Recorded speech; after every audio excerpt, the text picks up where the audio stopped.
দুদুমা হালিমা বলে মনে বড় ব্যথা নিয়ে মাথা হ্যাট করে তাদের কোনো কথার উত্তর না দিয়ে সুজা আমি আব্দুল্লাহ ঘর আমিনা ঘরে প্রবেশ করলাম। দরজার ভেতরে যখন প্রবেশ করতে লাগলাম আমি হালিমা দেখতে পেলাম আমিনার কোলে একটা বাচ্চা রয়েছে, মিশাল তার চলে না, আকাশের চাঁদও লজ্জা পেয়ে যাবে এত সুন্দর আমিনার বাচ্চাকে দেখতে। রীতিনীতি অনুযায়ী শিক্ষা যাতে ভালো হয় তাই এমন করে দাইমার কাছে বাচ্চাদেরকে দিয়ে দিতে হয়। এই যুবকেরা আব্বারা তরুণেরা দলে দলে বিভিন্ন জায়গা থেকে নারীরা এসেছিল মদিনা মক্কার জমিনে বাচ্চাদেরকে নেবে বলে। আমার রাসূলুল্লাহ বাবা নবী বলে আমার নবীকে কোনো মহিলা নিল না, কেননা তারা জানে এতিম বাচ্চাকে নিলে বেশি টাকা পাবো না। এই যে এতিমকে অবহেলা করা এটা আজ থেকে নয়, যুগে যুগে চলে আসছে। আর আমার নবীকে তারা নিল না। একটা একটা বাড়ি থেকে বাচ্চা দিকে নিয়ে যে যার মতো মহিলারা চলে যেতে লাগলো।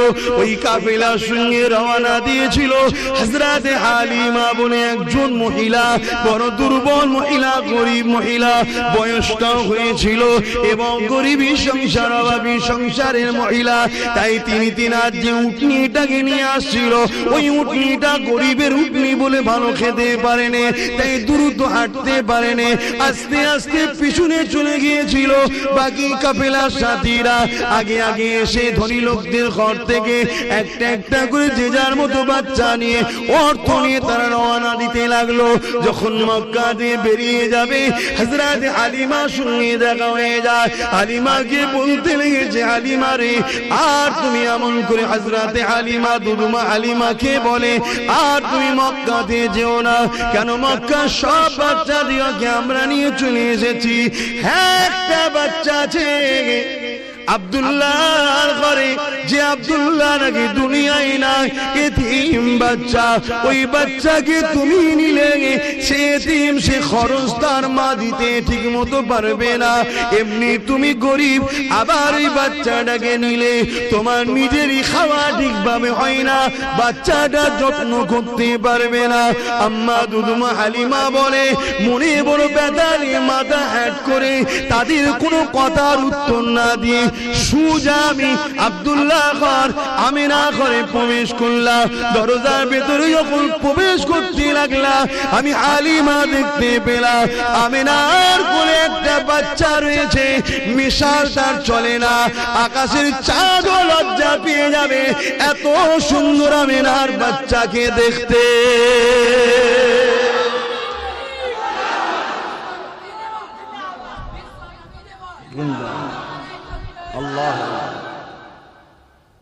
আমার রাসূলকে দেখে আকাশের চাঁদও নিজেকে ঢেকে নিতেন, এত সুন্দর আমার রাসূলকে দেখতে। চাঁদের খুঁত আছে, আমার রাসূলের কোনো খুঁত ছিল না। জোরে বলুন সুবহানাল্লাহ। এ নজওয়ানেরা, এ আমার দাদা পীরের এলাকা মানুষেরা, ও চাচুয়া গ্রামের মানুষেরা, আশেপাশে গ্রামের বাপ মারা ভাই বোনেরা, আল্লাহ পাক আমার আপনার নেতাকে কি সম্মান কি মর্যাদা দিয়েছে। আমার আপনার নেতা যখন শিশু বানাতে ঘরে শুয়েছিলেন, বিছানাতে শুয়ে শুয়ে আকাশের চাঁদ উঠেছে, খোলা আসমান দেখা যাচ্ছে, আল্লাহ নবী আশারাটা করেছে সাদা আঙুলটা আসমানের দিকে তুলে।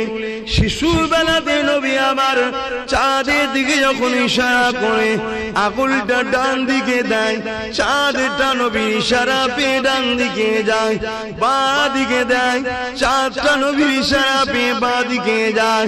আমার নেতার ইশারাতে শিশু বেলাতে চাঁদ হুকুম পালন করে। সেই নেতা অনুসারী আমরা, শুধু মুখে বললে হবে, দরদ থাকা দরকার নবীর উপরে, ঠিক না বে ঠিক? এবারে লোক দেখানো করে লাভ নেই, দুনিয়া তোমায় কি ভাবছে জেনে লাভ নেই। যদি তুমি সত্যি দরদি হও, দুনিয়া তোমাকে যদি মনে করে ধরো নবীকে ভালোবাসে না, ওটাও যায় আসে না। তুমি সত্যি ভালোবাসো, কেউ না জানুক, আমার আল্লাহ জানে, আর আমার আল্লাহ তার দোস্তকে জানায়, অমুক গ্রামে অমুক ছেলেটা, অমুক গ্রামে অমুক মেয়েটা, অমুক গ্রামে অমুক বাপটা, অমুক গ্রামের অমুক মাটা তোমাকে হাবিব খুব ভালোবাসে, আর আমি কথা দিয়েছি তোমায় যে ভালোবাসে আমি আল্লাহ তাকে প্রেম করে নিই। জোরে বলুন সুবহানাল্লাহ।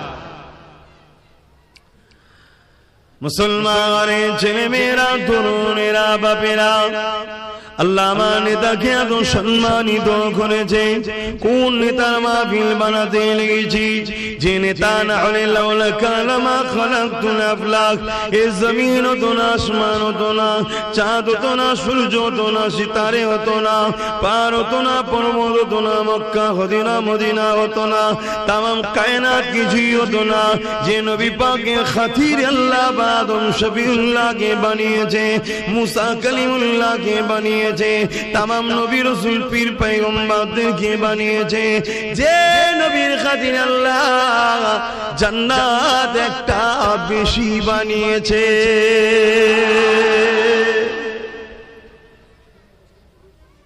সেই নবীর আলোচনা শুনছি। এই যে আপনারা বসে বসে আমার নবীর কথা শুনবেন, আপনাদের কি লাভ? এই লাস্টে শুধু তাবারুক খিচুড়িটা নেবেন, বিরিয়ানিটা নেবেন, ওইটাই লাভ? ওটা তো সবার বাড়িতে আল্লাহ করে আজকে আছে, কার বাড়িতে অভাব আছে? তবে একটা দিন আসছে মানুষের বাড়িতে এক মুঠো চাল পর্যন্ত পাওয়া যাবে না, খুব শিগগিরই আসছে। তারপর আবার একটা দিন আসছে যেদিন মানুষের বাড়িতে যেমন ঝাঁট দিয়ে জঞ্জাল বার করে না মানুষ, কখন গাড়ি আসবে গাড়িতে তুলে দেয়, বিশেষ করে পৌরসভা এলাকাগুলি হয়, ওই রকম মানুষ তার ঘর থেকে সোনা দানা ঝাঁট দিয়ে বস্তা করে বাইরে বার করে রাখবে, ভাই নিয়ে যা ভাই, সেটাও আর সবই আল্লাহর পরীক্ষা।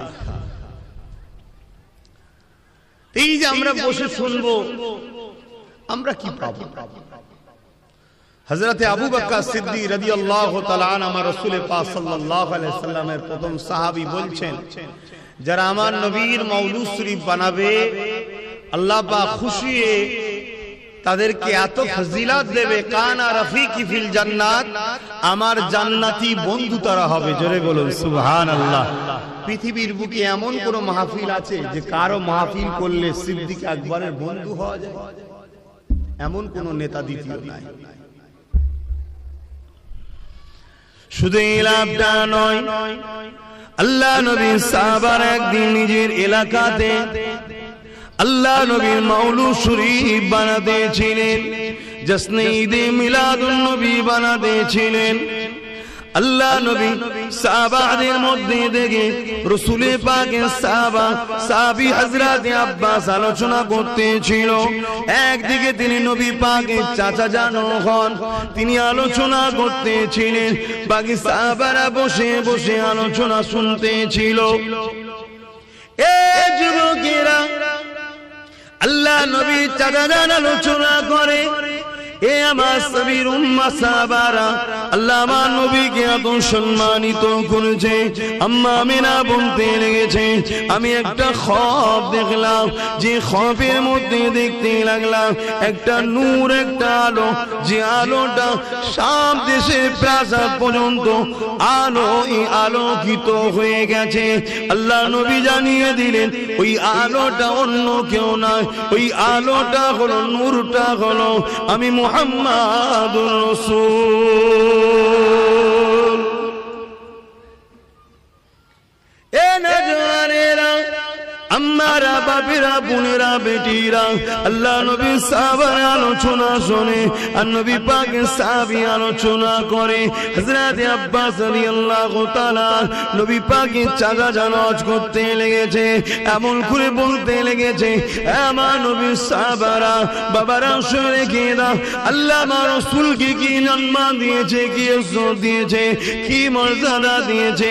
আমার রাসূল যখন আম্মা আমিনার গর্ভে ছিল, দুনিয়ার জমিনে আম্মা আমেনা রাসূল যখন গর্ভে ছিলেন আম্মা আমেনা একদিন খ্বব দেখতে লাগলেন আমার ঘরে একটা যুবক সন্তান প্রবেশ করেছে ওই খ্ববের মধ্যে আমি আমেনা আমার ঘুমটা ভেঙে যায় আমি চমকে যাই ঘুমটা ভেঙে গিয়ে চোখটা খুলে দেখি খ্ববে যে যুবকটাকে দেখেছিলাম ওই যুবকটা আমার ঘরে দাঁড়িয়ে আছে আমি আমেনা দেখে ঘাবড়ে গেলাম ওই যুবকটা আমাকে বলেছিল ও মা আমেনা ঘাবড়ে যাবেন না মা আমি দুনিয়ার কোন পুরুষ নয় আমি হলাম আল্লাহ পাকের পাঠানো ফেরেশতা হযরতে জিবরাইল আলাইহিস সালাম এ আমেনা খুশি সংবাদ নিয়ে এসেছি আল্লাহ তোমার গর্ভে একটা সন্তান রেখেছে ওই সন্তানটা কে জানো আম্মা আমেনা বললেন জানি না হযরতে জিবরাইল বলেছিলেন এ আমেনা রে ঈসা রূহুল্লাহ যার জন্য দোয়া করেছিল মা মারিয়াম যার জন্য দোয়া করেছিল ইব্রাহিম খলিল কাবা তৈরি করে যার জন্য দোয়া করেছিল এ আমেনা ওটা অন্য কেউ নয় নবীদের নবী আল্লাহর দোস্ত তোমার গর্ভে রয়েছে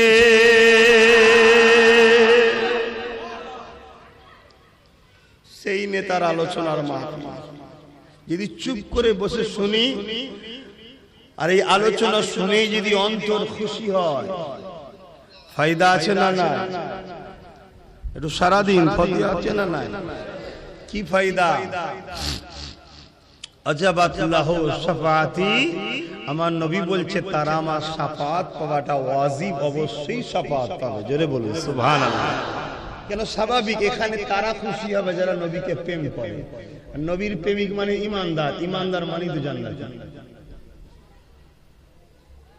কত মর্যাদা যে রাসূলের শাফাআত পাওয়া যাবে নবীর মাউলুদ শরীফে বসে নবীর আলোচনা শুনে যদি আরো অন্তর ঠান্ডা হয় খুশি হয় সে এত বড় মর্যাদা পাবে জান্নাত কি না যায় বলুন না গো হ্যাঁ আল্লাহ বলেছে কি না যায় সেটা হলো জান আর মালের বিনিময় যদি আল্লাহ তোমার জান না কবুল করে মাল যদি অ্যাকসেপ্ট না করে তো বেকার কিন্তু রাসূল বলছে আমার মাউলুদে বসে খুশি বানালে ওয়াজাবাত লাহু শাফাআতি আমি নবী আমার শাফাআতটা তারা পাবে জোরে বলুন সুবহানাল্লাহ তাহলে আমার নেতার সম্মান বুঝলাম আমার নেতার মর্যাদার কথা বুঝলাম আমার নেতার মাহফিলের গুরুত্ব বুঝলাম এটা অন্য কেউ এর আদৌ বুঝবে না এটা একমাত্র প্রেমিকরাই বুঝবে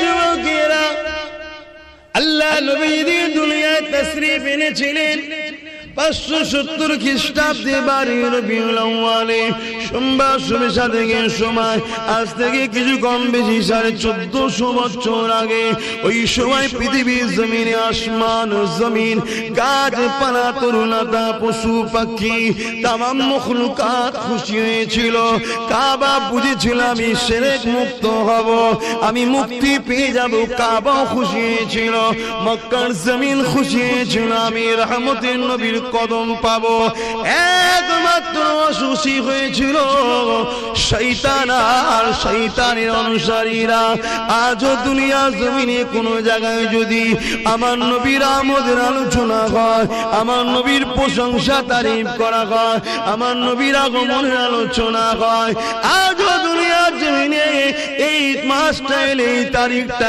এলে সবাই খুশি হয় আসমান জমিন খুশি হয় গাছপালা তরুলতা খুশি হয় আজকে দিনও শুধুমাত্র খুশি হয় না ইবলিস শয়তান আর তার চালারা না জানি আমার আপনার কারণ তোরটাতে ইবলিস দখল করে রেখেছে আমার জানা নাই আপনি নিজের অন্তরকে প্রশ্ন করে দেখুন আর যদি মাহফিলে আপনি খুশি না হন, আমার নবীর আলোচনায় যদি খুশি না হন, আমার নবীর আলোচনার মাহফিলে যদি আনন্দ না পান, মনে রেখে দেবেন আপনার অন্তরটা আস্তে আস্তে ইবলিসের কবজায় চলে গেছে। এই জায়গা থেকে আপনাকে ফিরে আসার রাস্তা আছে। ওই রাস্তাটা হলো উযকুরুল্লাহ যিকরান কাসীরা, আল্লাহ নামে বেশি বেশি করে জিকির করে অন্তরে ধাক্কা দিতে হবে। আল্লাহ আল্লাহ আল্লাহ আল্লাহ আল্লাহ আল্লাহ আল্লাহ, এইভাবে আল্লাহর পবিত্র জাত নামকে ডেকে ডেকে অন্তরকে পবিত্র করতে হবে। কেননা পৃথিবীর একটা মানুষ জান্নাত যেতে পারবে না যদি তার অন্তরে রসুলকে রসুল চিনে, জানের থেকে বেশি ভালোবেসে আদব করে যদি মেনে না নেয়, সে কোনোদিন আল্লাহ পাকের জান্নাতে যেতে পারবে না। কেননা জান্নাতে সে যাবে যে আমার আল্লাহর দোস্তকে ভালোবাসবে।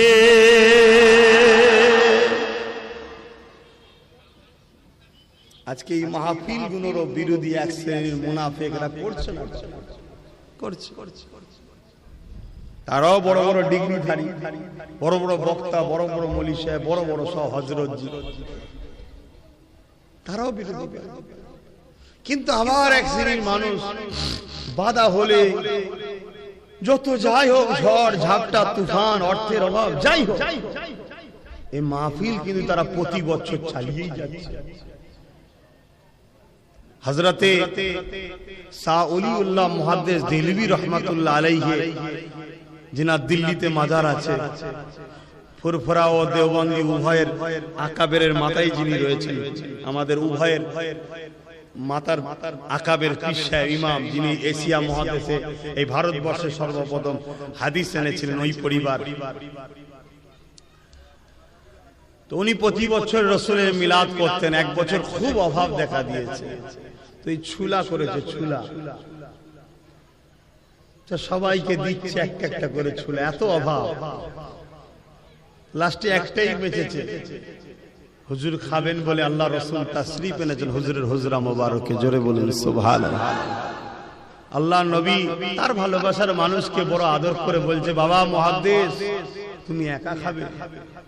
এটা হচ্ছে আদর, এটা ভালোবাসা। রসুলের কোন জিনিস প্রয়োজন না, আল্লাহ থেকে অনেক সদগাই আমরা পাই, ঠিক না বেটি?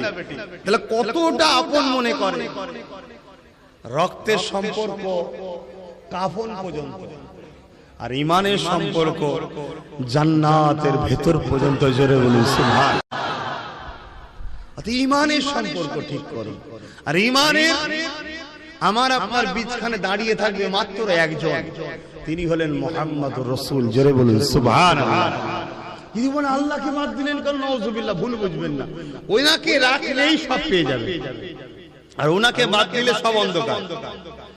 ওনাকে রেখেছিল বলেই তো আবু বকর সিদ্দিক হয়ে গেল, ওনাকে রেখেছিল বলেই তো উমর ফারুক হয়ে গেল, ওনাকে রেখেছিল বলে তো উসমান গনি হয়ে গেল, ওনাকে রেখেছিল বলে হযরতে আলী মাওলা আলী হয়ে গেল, জোরে বলুন সুবহানাল্লাহ।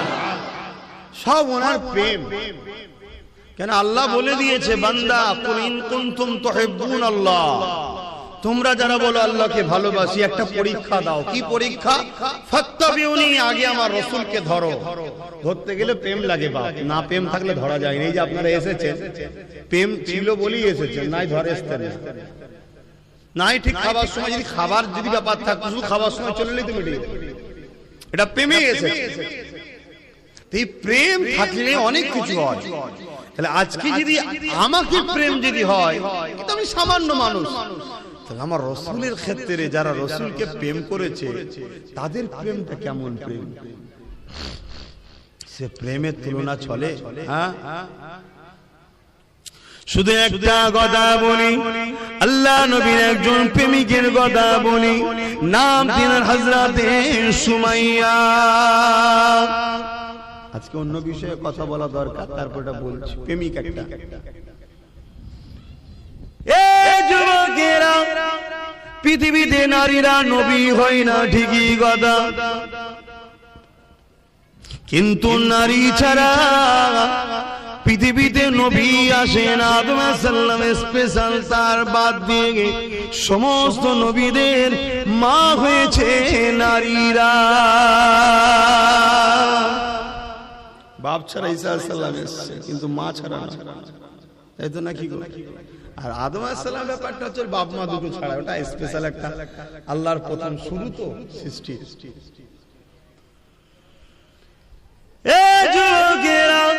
ইসলামের ইতিহাসে আমার নবীর বহুত প্রেমিক রয়েছে, আমার নবীকে অনেক ভালোবেসেছে, কিন্তু আমার নবীর প্রেমে ইসলামের ইতিহাসে সর্বপ্রথম যিনি জান দিয়েছে উনি কোন পুরুষ নয়, উনি হলো নারী, যিনার নাম হলো আম্মা জান হযরতে সুমাইয়া।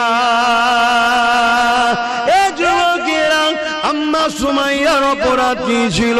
আম্মা সুমাইয়ার অপরাধ একটাই হলো, আবু জেহেলের দল ছেড়ে দিয়ে আমার রাসূলুল্লাহ দলে চলে গিয়েছিল। এই জন্য আবু জেহেল বলেছিল, সুমাইয়া রে, মুহাম্মদকে ছেড়ে দাও না, তোমাকে অনেক জুলুম করা হবে। আম্মা সুমাইয়া বলেছিল, যত জুলুম করো না কেন, আমি মুহাম্মদ রাসূলকে ছাড়বো না, আমি আমার আল্লাহকে ছাড়বো না। এই ঈমানদারেরা, ঈমান কাকে বলে বোঝার চেষ্টা করে। ঈমান শুধু মুখে বললে হয় না, মুহাব্বত করি। আল্লাহ পাক কঠিন পরীক্ষা নেবে, ওই পরীক্ষায় পড়ে গিয়ে খাবরে গেলে হবে না, ওই পরীক্ষায় পড়ে গিয়ে ধৈর্য হারা হলে হবে না। আম্মা সুমাইয়া দেখিয়ে দিল বিশ্বের মানুষকে ঈমান কাকে বলে, ঈমানদাররা কেমন হয়। আর আমার আল্লাহ দেখিয়ে দিল, এ সুমাইয়া রে, কিয়ামত যতদিন হবে দুনিয়া জমিনে আমার একটাও যদি ঈমানদার থাকে, সুমাইয়া তোর আলোচনা হতে থাকবে। কেন তুই আমাকে প্রেম করেছিস, আমার হাবিবকে প্রেম করেছিস, কিয়ামতের শেষ দিন পর্যন্ত তোর আলোচনা হবে। ফুরফুরার আব্বাস সিদ্দিকীও তোর আলোচনা করবে, তাই তো করছি আজকে। আর তোর আলোচনা শোনার জন্য হাজার হাজার পাগল বসে থাকবে, তাই তো আপনারা বসে আছেন আমার আলোচনা শুনবেন। ইতিহাস তৈরি অত সহজে হয়নি বাবা। আম্মা জান কে আবু জেহেল কি করলো? বাজারের বীজকারী লোকেদের সামনে অর্থ উলঙ্গ করে দিল, বেউজ্জতি ব্যাপার। অর্ধ উলঙ্গ করে বলেছিল, সুমাইয়া আল্লাহকে ছেড়ে দে, মুহাম্মাদের দল ছেড়ে দে। আম্মা বলেছিল, এ আবু জেহেল, যতই জুলুম করিস না কেন, যতই যাই করিস না কেন, ওটা আমার শরীরের উপরে, জিসমের উপরে করতে পারবি। আমার যে জায়গায় আল্লাহকে বসিয়েছি, আমার যে জায়গায় নবীকে বসিয়েছি, ওই জায়গাতে কখনো তোর চোর চলবে না। ওটা আমার অন্তর, ওটা আমার হৃদয়। এই যুবকেরা এই কথা শুনে আবু জেহেল রেগে গিয়ে ঘোড়া মাঙালো দুটো। আম্মা সুমাইয়া দুই পায়ে ভালো করে দড়ি বেঁধে দিল, ঘোড়ার পায়ে দড়ি বেঁধে দিয়ে ঘোড়াকে ছুট কাটাতে লাগলো, আর বুকের উপরে একটা ভারী পাথর চাপিয়ে দিল। নিঃশ্বাসিতে কষ্ট হতেছিল, গরম মরুভূমির বাড়ির উপর দিয়ে আম্মা সুমাইয়াকে টেনে টেনে যেতে নিয়েছে। ভেবে দেখুন তো দেখি, চোখটা বন্ধ করে ভেবে দেখো, যদি আপনাকে বালির উপর দিয়ে টেনে নিয়ে যাওয়া হয়, যে গরম বালিতে মানুষ পা দিতে পারে না, ওই গরম বালিতে আম্মাকে চিৎ করে শুইয়ে দিয়ে টেনে টেনে টেনে টেনে নিয়ে যেতে লেগেছে। ঘোড়া ছুটতে লেগেছে, বুকে আবার ভারী পাথর, দম নিতে অসুবিধা হচ্ছে, পিঠের কোমরের চামড়া গুলো ছিলে ছিলে ছিলে ছিলে ছিলে ছিলে আম্মার ঘাড়ের কাছে জড়ো হয়ে গেছে। তথাপি আম্মার জবান থেকে আল্লাহ আল্লাহ নবীর নাম মুছতে পারেনি।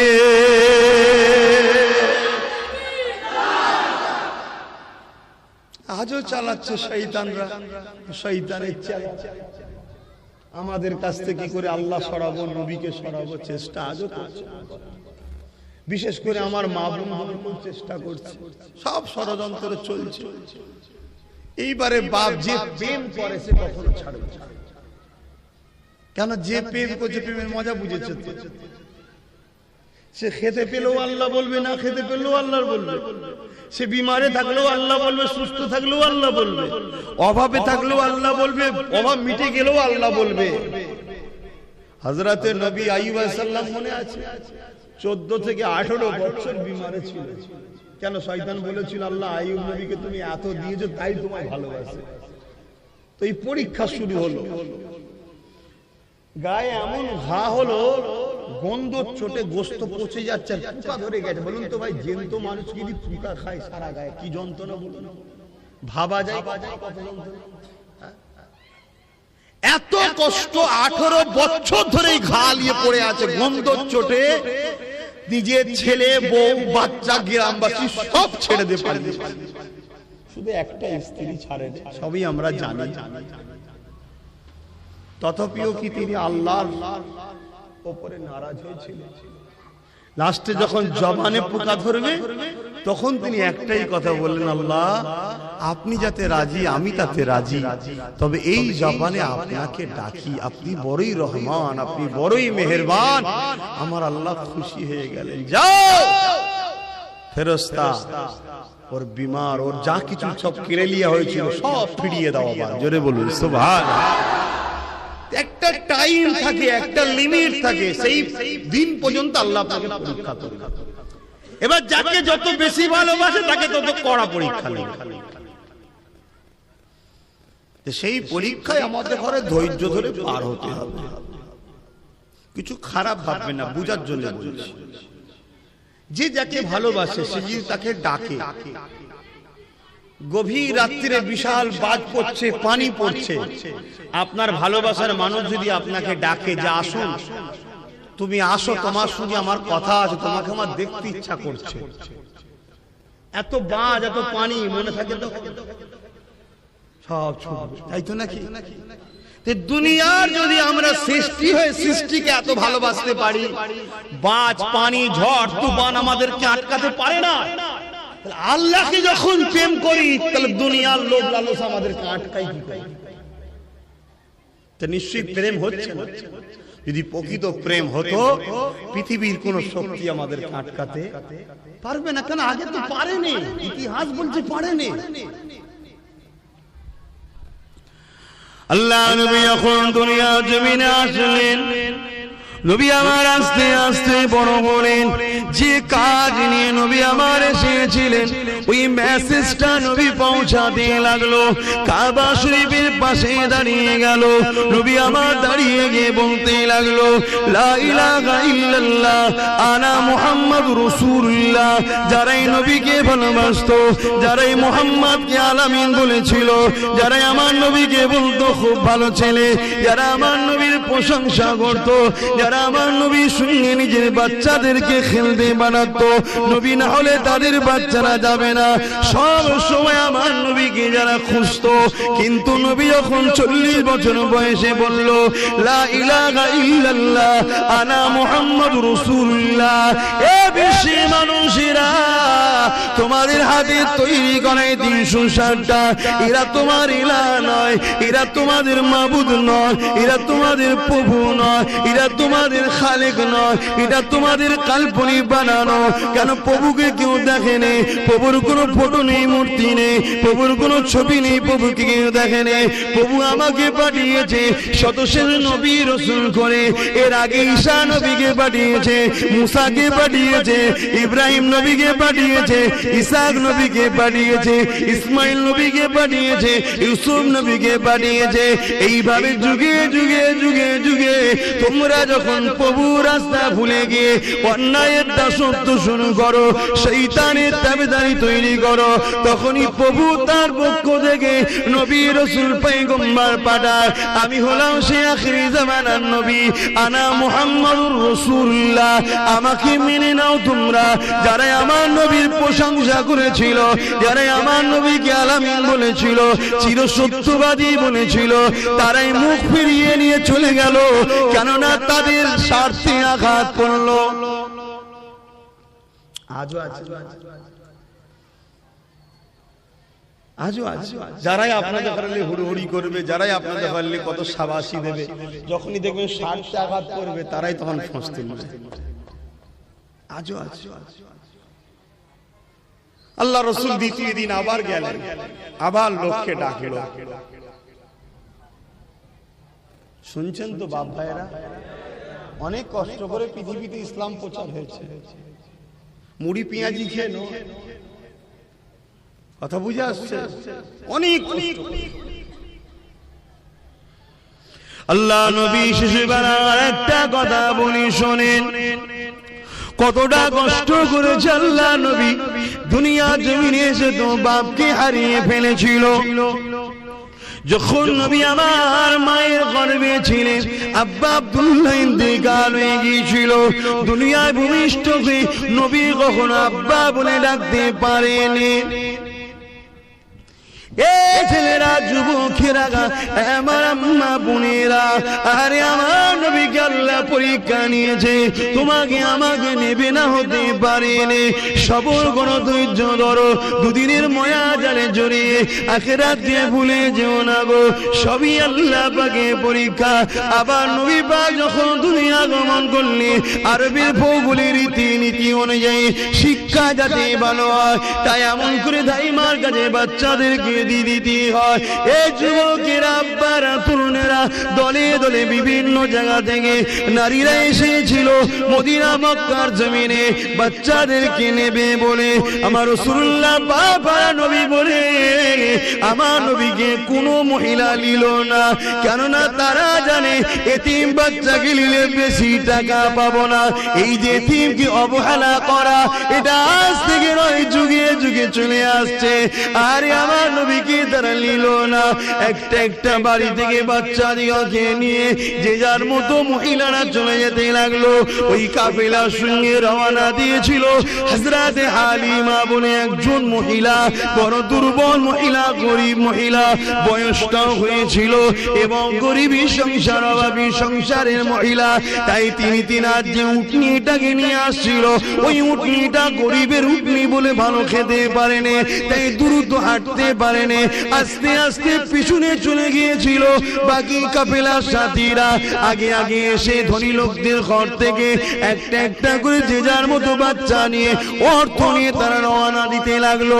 যখন মক্কা দিয়ে বেরিয়ে যাবে, হযরত হালিমার সঙ্গে দেখা হয়ে যায়। হালিমাকে বলতে লেগেছে, হালিমা রে, আর তুমি এমন করে, হযরত হালিমা দুদুমা হালিমাকে বলে, আর তুমি মক্কাতে যেও না, কেন মক্কা সব বাচ্চা দিওকে আমরা নিয়ে চলে এসেছি। হ্যাঁ, একটা বাচ্চা আছে আব্দুল্লাহর ঘরে, যে আব্দুল্লাহ নাকি দুনিয়ায় নাই, এতিম বাচ্চা। ওই বাচ্চাকে তুমি নিলে, সে এতিম, সে খরচ তার মা দিতে ঠিক মতো পারবে না। এমনি তুমি গরিব, আবার ওই বাচ্চাটাকে নিলে তোমার নিজেরই খাওয়া ঠিকভাবে হয় না, বাচ্চাটা যত্ন করতে পারবে না। আম্মা দুদুমা হালিমা বলে, মনে বড় ব্যথা নিয়ে মাথা হ্যাট করে তাদের কোনো কথার উত্তর না দিয়ে সুজা আমি আব্দুল্লাহ ঘর, আমিনা ঘরে প্রবেশ করলাম। দরজার ভেতরে যখন প্রবেশ করতে লাগলাম, আমি হালিমা দেখতে পেলাম আমিনার কোলে একটা বাচ্চা রয়েছে। মিশাল তার চলে না, আকাশের চাঁদও লজ্জা পেয়ে যাবে এত সুন্দর আমিনার বাচ্চাকে দেখতে।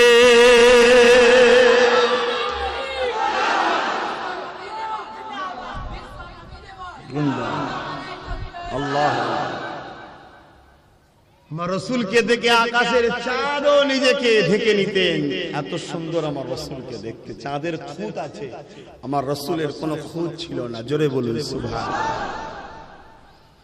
কি গো, বলা যাবে তো নাকি? কেন এখন বাবা কথা বলা যাচ্ছে না? তাম্মা আমিনা হুজুরের কোলে আমার রসুল রয়েছে। রসুল তারা আম্মার মুখের দিকে তাকিয়ে আছে। দুদুমা হালিমা ঘরে ঢুকেছে। আম্মা হালিমা বলছেন, আমিনার কোলে তো তুলনা চলে না, বুঝাবার জন্য বলছি, চাঁদের যেন একটা টুকরো রয়েছে। জোরে বলুন সুবহানাল্লাহ। আমি যখনই ঘরে ঢুকলাম, আমিনার থেকে মুখটা ঘুরিয়ে মুস্তাফা জানে রহমত আমি হালিমার দিকে তাকালো। তাকিয়ে একটা মুচকে হেসেছিল। আমার মন যেন বলছে, মোহাম্মদ কিছু বলতে চেয়েছে, এটাই বলতে চেয়েছে। হালিমা দুনিয়া তোকে লাঞ্ছিত অপমানিত করে, শুরুতেই গরিব বলে, একবার আমাকে কোলে তুলেলে দুনিয়া তোকে সালাম ঠুকবে। জোরে বলুন সুবহানাল্লাহ। আজ আব্বাস সিদ্দিকীর জান কুরবান হয়ে যাক আমার রসুলের দুধ মা হালিমার কদমে, ঠিক না বেটি? হায় রে হালিমা, কাকে কোলে নিয়েছে? আমার রসুলকে কোলে নিলেন, অনেক বড় কথা। রওনা দিলেন। আম্মা আমেনা কিন্তু বলেন ইনি আখিরি জামানার নবী, বলেন কেন? দুশ্মন থাকে না, থাকে না। পৃথিবীতে একদল ধার্মিক থাকে, আর একদল আবার ধর্ম ব্যবসায়ী থাকে। ধার্মিক যে কোনো ধর্মেরই হোক, সে অন্য ধর্মকে কখনো আঘাত দেয় না। কেন? সে ধার্মিক। কেন? সে তার ধর্মকে ভালোবাসে। সে জানে ইট মারলে পাটকেল আসবে। কিন্তু ধর্ম ব্যবসায়ী যারা, তারা সর্বসময় কিন্তু একে অপরের ধর্মকে আঘাত দেয়। এবার এই ধর্ম ব্যবসায়ী সব ধর্মেই কম বেশি আছে, নেই বলুন, আজ কম বেশি আছে। তাদের জন্যই তো ফিতনাটা শুরু হয় পৃথিবীতে। তো ভাইয়েরা আমার, তা আম্মা জান হযরতে আমেনা হুজুর কিন্তু বলেননি যেটা আখিরি জামানার নবী হবে। শুধু এতটুকু বলেছে, তুমি আমার বাচ্চাকে নিয়ে যাবে, আমার বাচ্চার জন্য কোনো কষ্ট না হয়। ওই এক চাউনিতেই তো হালিমা হুজুর প্রেমে পড়ে গেছে। তাই বলেছে, আমেনা তুমি নিশ্চিন্তায় থাকো, আমি আমার জান দিয়ে দেবো, তোমার বাচ্চার জন্য কোনো ক্ষতি হতে দেবো না। জোরে বলুন সুবহানাল্লাহ। রাসূলকে কোলে নিয়েছি। কোলে লিবার পর শরীরে একটা আলাদা এনার্জি হচ্ছে। আম্মা গরিবের ঘরের মেয়ে হলে যা হয় রে বাবা, অল্প বয়সেই বুড়ি হয়, ঠিক না বেটি? আর ধনী লোকের ঘরের মেয়ে হলে বুড়ি হলেও জোয়ান লাগে। খারাপ লেবেন না, বুঝাবার জন্য বলছি। সবকিছু খাবারের উপরে নির্ভর করে, ভিটামিন টিটামিন অনেক কিছু ব্যাপার থাকে। গরিব পাবে কোথা? ওই তো সেই শাক সবজি মাঠ থেকে তুলে নিয়ে, তাও আবার হয়তো ঠিক একটু ভালো মন্দ গরিব কি আর পায়? আম্মা হালিমা, দুধমা হুজুর হালিমা, তেনার শরীর দুর্বল হয়ে গিয়েছিলেন, অনেক রকম শরীরের কমজোরি এসে গিয়েছিল। আমি বলছি, যখন আমি বাচ্চাকে কোলে নিলাম, আমার শরীরে একটা আলাদা এনার্জি ফিল করছি, যেন একটা আলাদা ক্ষমতা আসছে। জোরে বলুন সুবহানাল্লাহ।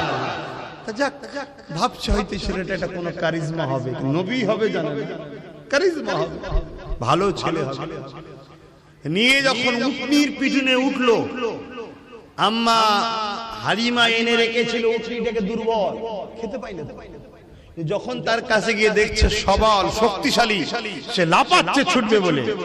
এবং যখন নিয়ে উঠলেন, যারা আগে চলে গিয়েছিল সঙ্গে সাথীরা, তাদের সবাইকে পিছনে রেখে অনেক পরে ঘোড়া উটনি ছেড়ে সবার আগে তিনি ঘরে পৌঁছালেন। জোরে বলুন সুবহানাল্লাহ। এবং মরুভূমি এলাকা আরব, পানির অভাব খুব এখনো আছে। আল্লাহ জমজমের ওসিলায় অভাব দেন। জমজমটা আল্লাহ পাকের কত বড় কুদরত ভাবুন।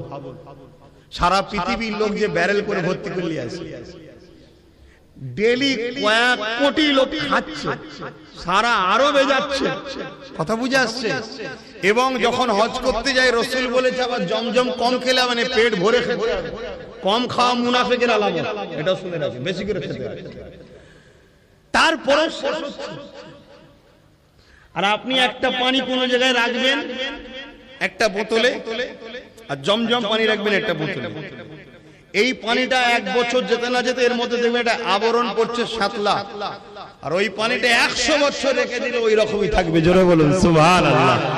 আল্লাহর কুদরত তো সামনে দেখতে পাচ্ছি, তারপরেও যদি আমরা আল্লাহকে বিশ্বাস না করতে পারি, তো কপাল ফাটা ছাড়া কি হতে পারে?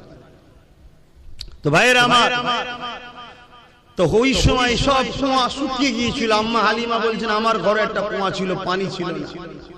গিয়ে দেখি কুয়ার কানা পরিমাণ পানি হয়ে আছে। জোরে বলুন সুবহানাল্লাহ।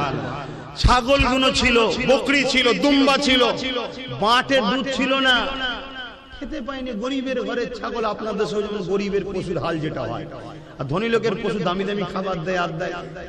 অনেক ধনী লোক আছে তো গরুকেও কাজু বাদাম পেস্তা বাদাম খাওয়ায়, আর গরিব কোথায় পাবে? দুর্বল হয়ে গিয়েছিল, কিন্তু দেখছে তার বাটে তো গিয়ে দুধে পরিপূর্ণ হয়ে আছে। জোরে বলুন সুবহানাল্লাহ। এইভাবে যখন ঘটতে লেগেছে, আম্মা হালিমা বুঝতে পারছে সব কারিজমা ওই বাচ্চার ওসিলায় হচ্ছে। অতএব এই বাচ্চাকে একটা আলাদা গুরুত্ব দেওয়া দরকার। আলাদা গুরুত্ব দেবে না দেবে না? এটা তকদির খুলছে, যে জিনিসের ওসিলায় তকদির খুলে ভাই কেউ হাতছাড়া করবে না। এই সমস্ত বাচ্চারা আবার রসুল ছাড়া ফাঁকে যেত না। একদিন এসে আম্মা হালিমার কাছে বলছে যে আপনার বাচ্চাকে আমাদের সঙ্গে দিন, আমার বাচ্চারা আপনার বাচ্চা ছাড়া খেলাধুলাও করতে যাচ্ছে না। আম্মা হালিমা বলছে না, আমি এই বাচ্চাকে ছাড়বো না। আমার রাসূল বলছেন মা আপনি চিন্তা করবেন না, আপনি আমাকে ছেড়ে দেন, আমি তো শুয়ে যাচ্ছি। আল্লাহ রাসূল গেলেন, সমস্ত বাচ্চারা খেলছে, নবী কিন্তু খেলেন না। নবী পাহাড়ের ধারে, সব পাহাড় এলাকা, এক গুহা গায়ে চুপ করে বসে আছে। হঠাৎ করে পিছন থেকে সালাম আসে, আসসালাতু ওয়াসসালামু আলাইকা রাসূলুল্লাহ হাবিবাল্লাহ। আল্লাহ নবী যখনই যেতেন গাছ নবীকে সালাম দিতেন, পাথর নবীকে সালাম দিতেন, পশু পাখি নবীকে সালাম দিতেন। কেন নবী শুধু মানুষের নয়, তামাম মখলুকাতের জন্য আল্লাহ আমার নেতাকে রাসূল করেছে।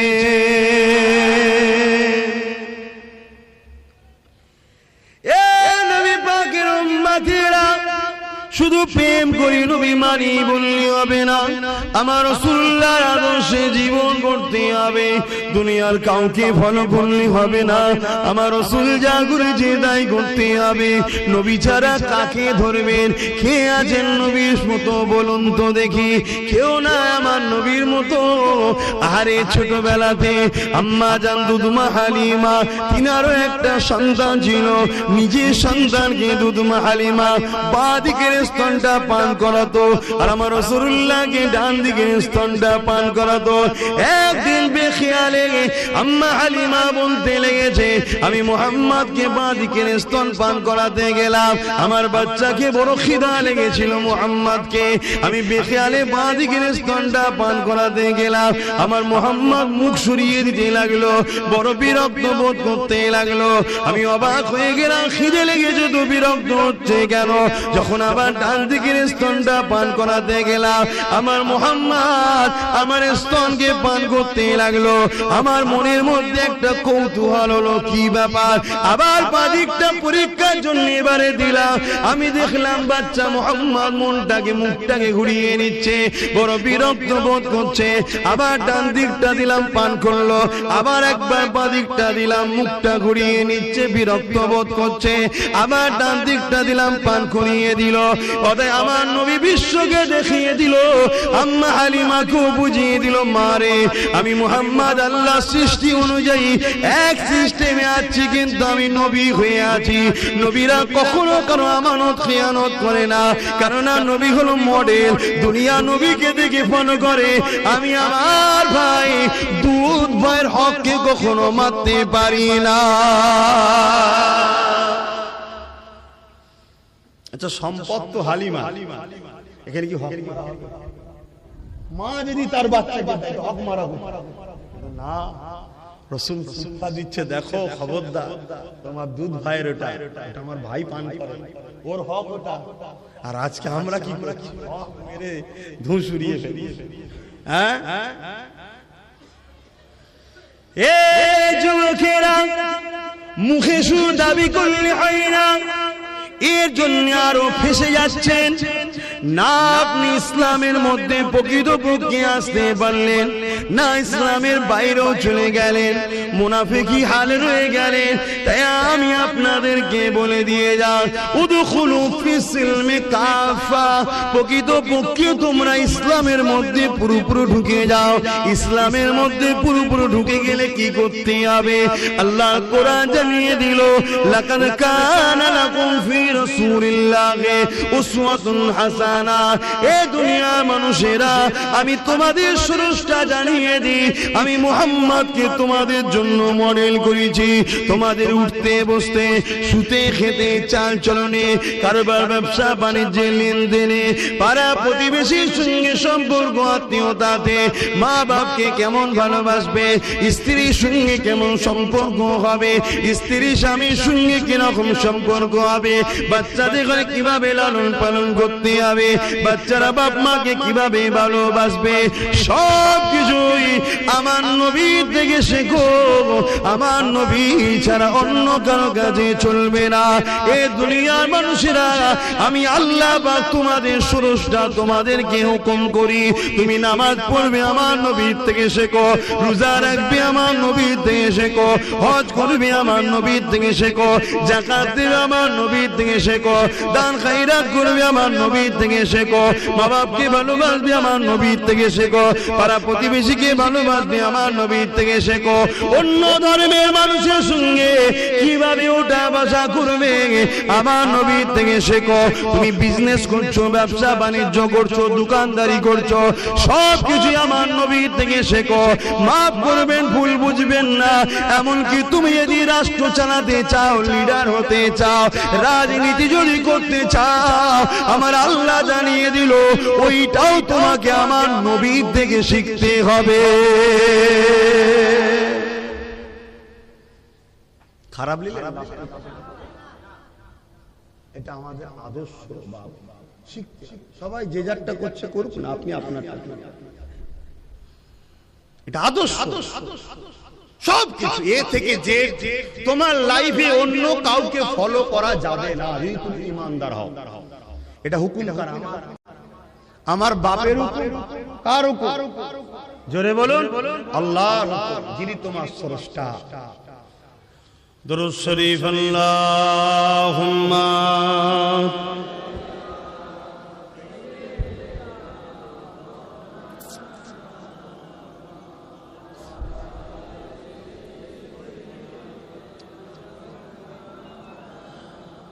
जहाँ रोज़ाए पाके खैरुल वरा है, ओ जन्नत नहीं है तो फिर और क्या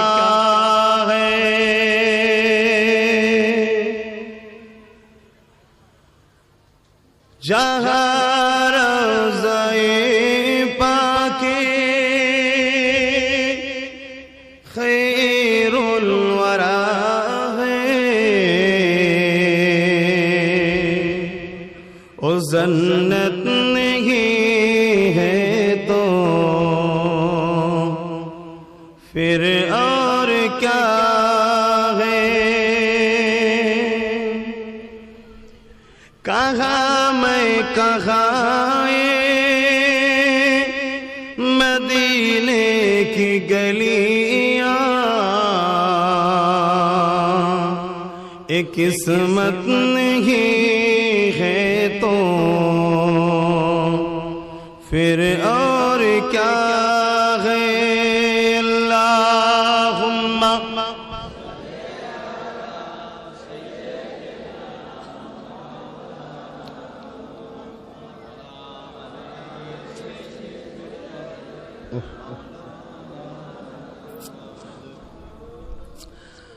आने वालों ये तो बताओ शहर मदीना कैसा है। आने वालों ये तो बताओ शहर मदीना कैसा है। सर उनके कदमों में रख कर, सर उनके कदमों में रख कर झुक कर जीना कैसा है। आने वालों ये तो बताओ शहर मदीना कैसा है। अल्लाहुम्मा सल्ली अला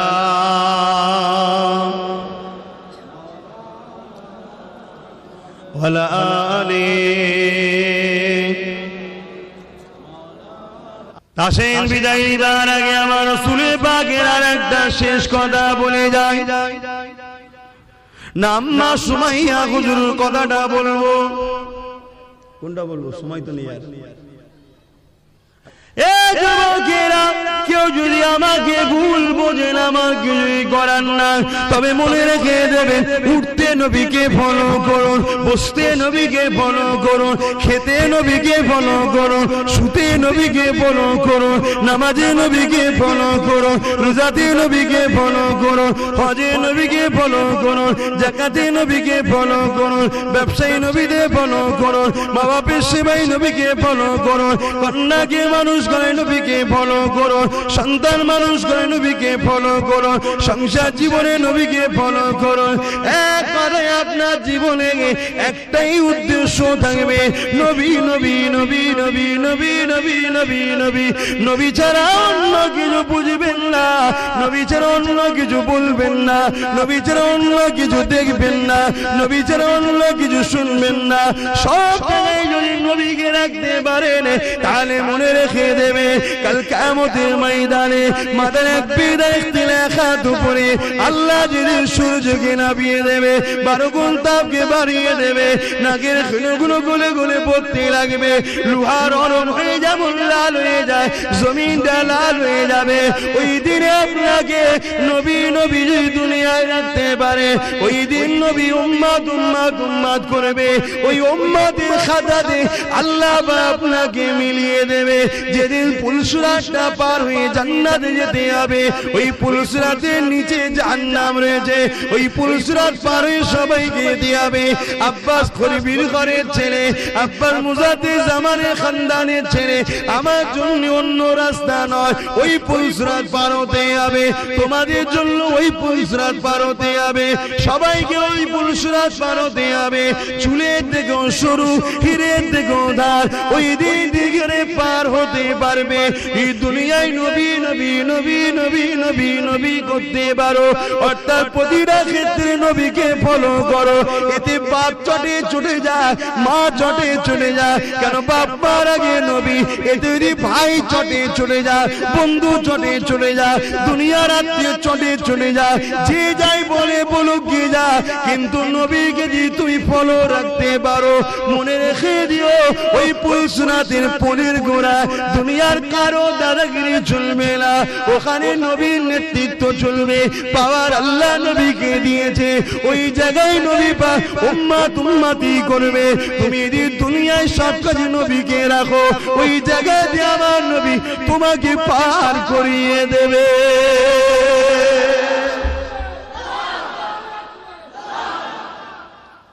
বাকিটা আপনাদের ইচ্ছা, প্রত্যেকের স্বাধীন আছে, কে কি করবে, কি কিভাবে চলবে, কি কি কথা বলবে, সব স্বাধীনতা আছে।